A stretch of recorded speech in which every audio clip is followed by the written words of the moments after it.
Le jeûne du Ramadan.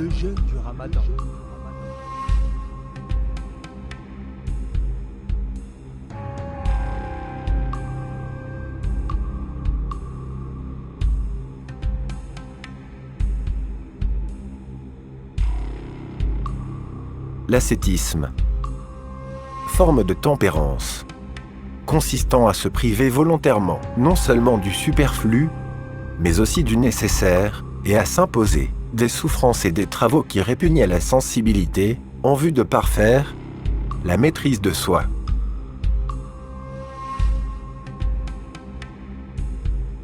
C'est a priori la noble fonction de l'ascétisme. Mais vous a-t-on réellement tout dit ?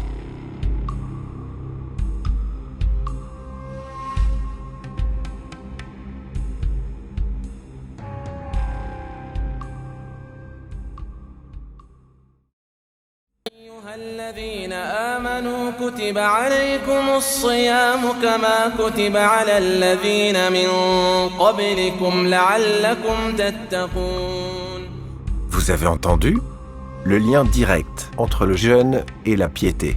Mais quel rapport entre la piété et vivre péniblement la sensation de faim, de soif, de fatigue, l'irritation, l'épuisement ? Ou plutôt devrais-je dire l'épuisement massif.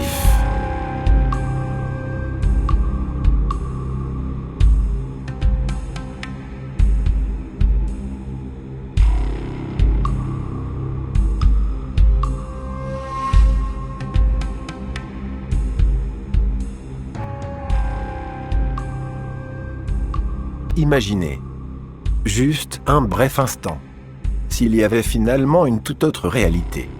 Une réalité beaucoup plus profonde et lointaine que même les dernières religions en avaient elles-mêmes par le temps oublié l'origine. Et que la supposée piété ne serait qu'illusion de façade, vous amenant lentement vers d'autres dimensions, à l'instar de cet âne qui, par la fin, demeure à l'écoute et obéissant. C'est un principe élémentaire d'éducation sous-jacent que l'on appelle la domestication. Nous allons aborder aujourd'hui la question de la domestication animale. Où et quand a-t-elle eu lieu ? Pourquoi et comment ? Alors, tout d'abord, qu'est-ce que la domestication ? Il y a plusieurs définitions selon les écoles. En archéologie, en général, on restreint la signification du mot au processus qui mène les plantes ou les animaux à passer d'un statut sauvage à un statut domestique, en association en général avec de profonds bouleversements socio-économiques tels que la transition néolithique. Sur cette carte, vous voyez l'état actuel des connaissances pour l'origine des principales espèces domestiques. La première espèce à avoir été domestiquée est le loup, pour donner le chien. Il semble que cela se soit produit dans deux régions du monde, l'Europe et l'Asie, de façon indépendante, il y a plus de 15 000 ans. Ce processus s'est déroulé au sein de sociétés de chasseurs-cueilleurs, dans un système de collaboration pour la chasse, avec très certainement un attachement entre individus. La domestication qui mène à l'élevage a quant à elle commencé il y a environ 10 000 ans, au Proche-Orient, dans des sociétés qui pratiquaient déjà l'agriculture, des sociétés sédentaires. Elle concerne d'abord et avant tout le bétail, notamment les bovins, moutons, chèvres et aussi le porc. En fait, d'une manière générale, la domestication animale s'est produite quasiment partout dans le monde, à différentes époques et dans des sociétés très diverses. Et surtout pour beaucoup d'animaux, à la fois les mammifères, mais aussi des oiseaux et des poissons. Le processus de néolithisation du Proche-Orient, qui commence il y a environ 12 000 ans, suit un schéma assez particulier. Il y a environ 12 000 ans, donc, les premiers villages sédentaires s'installent. Puis on assiste à la domestication des plantes, qui va donner l'agriculture, puis la domestication des animaux, qui va donner l'élevage, des innovations techniques, comme la création de la poterie, puis une complexification des sociétés, avec le développement de l'urbanisation et l'invention de l'écriture. Les raisons de cette première néolithisation sont multiples. Pendant longtemps, on a cru que le climat en était le facteur principal. Avec l'avancée des recherches, on réalise maintenant que ce schéma n'est plus valable. En fait, c'est plutôt un processus multifactoriel. Facteur démographique, avec une pression plus forte sur l'environnement liée à la sédentarité. Facteur socio-économique, avec le développement des structures de stockage qui permet une gestion à long terme des ressources. mais aussi facteur cognitif. Les humains commencent à se placer au-dessus des animaux et des plantes. Ils développent une nouvelle conception du monde liée à de profonds changements symboliques et religieux. Tentons maintenant d'aborder la question du comment. Plusieurs voies de domestication ont été proposées, qui à chaque fois proposent des interactions humains et animaux de différentes sortes. En résumé, la notion de besoin humain s'entend extensivement à toutes les activités humaines, utilitaires ou culturelles. Et la domestication, processus psychologique au travers d'interactions principalement alimentaires, porte quant à elle sur toutes les classes du vivant. Pensez-vous que l'homme, après avoir dominé la faune et la flore avec succès et à travers le globe, n'allait pas étendre ces mêmes procédés pour la domination de son espèce?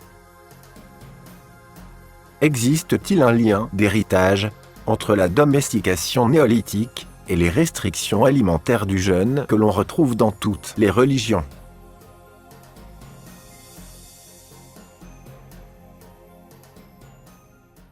Notre intestin est aussi un deuxième cerveau.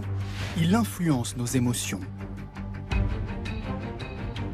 L'intestin est bourré de nerfs et donc il y a des messages qui vont passer par le système nerveux de l'intestin au cerveau. Le microbiote qui est dans le tube digestif et le cerveau qui sont relativement éloignés l'un de l'autre, l'un dans le ventre, l'autre dans la boîte crânienne, ont de nombreux moyens de communiquer entre eux. Il y a deux grandes catégories. Tout d'abord neurologiques, puisqu'il y a des nerfs qui vont du cerveau jusque dans le tube digestif, qui peuvent se mettre en route par exemple à l'occasion d'un stress, qui va donner des coliques intestinales. Mais il y a aussi des informations qui circulent par voie sanguine, comme des hormones qui sont produites par le tube digestif, qui peuvent atteindre le cerveau et lui donner des instructions ou des informations. Le lien entre alimentation, cerveau, émotion et comportement est indéniable. Et depuis le néolithique, l'homme a développé des processus permettant de tirer profit des atouts de son environnement. Ce lien est surprenant, puisque d'un côté on a des bactéries et de l'autre côté on a un trouble de l'humeur.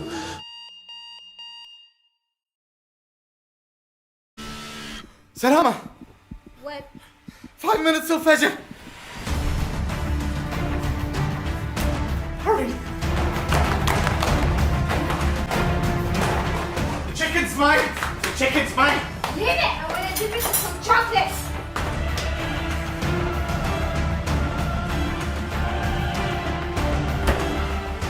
Out of the way!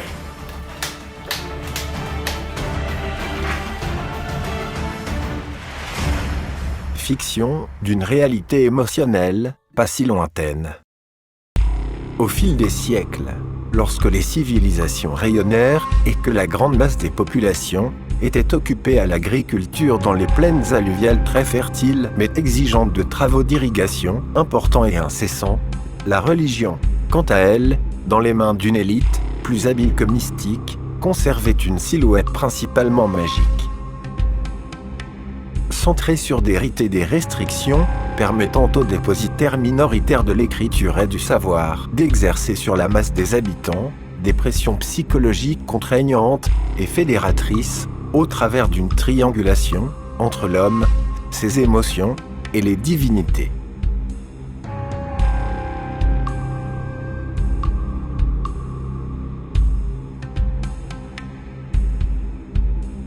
Comprenez que le Coran, tout comme les évangiles, la Torah, les Upanishads, le livre de Vyasa, la Bhagavad Gita, en remontant dans les âges lointains, perpétue de façon systématique des processus primitifs du néolithique, des processus qui tendent à modifier les structures cérébrales, d'une part sur les animaux pendant près de 10 000 ans, puis enfin sur l'homme.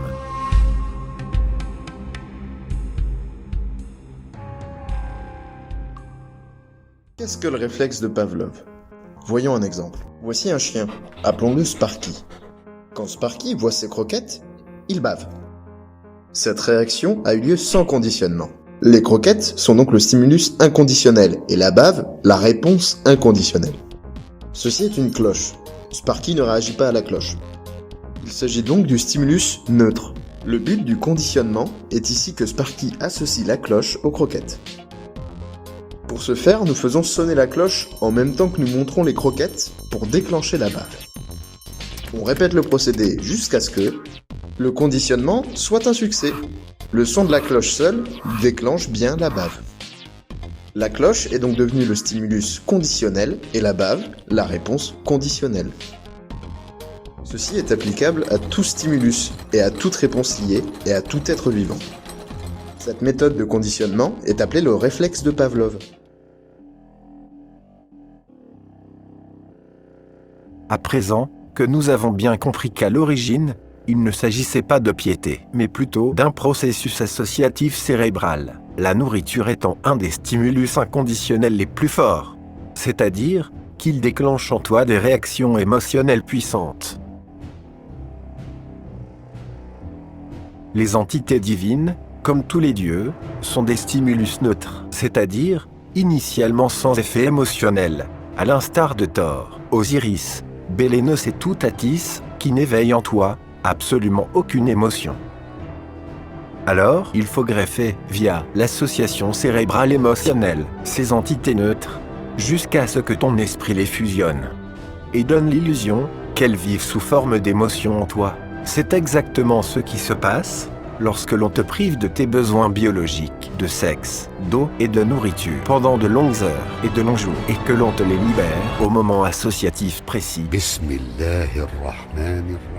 Tu pensais qu'il n'y avait pas de mécanisme derrière le ramadan, ou bien pensais-tu vraiment devenir pieux, juste comme ça, en cessant de manger et de boire?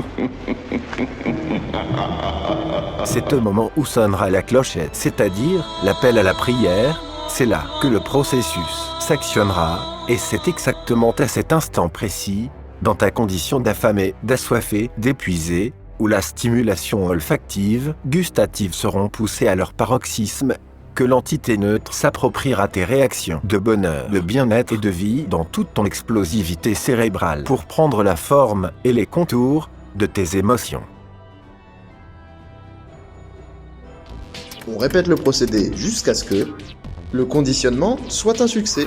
Au bout de 20, 30, 40 jours de ce processus intensif, l'entité divine, de n'importe quelle nature qu'elle soit, et de n'importe quelle forme qu'elle soit, se confondra avec vos émotions de manière totalement neurologique, tout en vous procurant des activités émotionnelles. Vous ressentirez cette entité en toute chose, en tout lieu et en tout temps, comme la vie que vous sentez autour de vous, mais sans jamais l'apercevoir. Vous serez entièrement convaincu de la sentir, de ressentir, au plus profond de vous-même, la présence et l'existence de votre entité divine.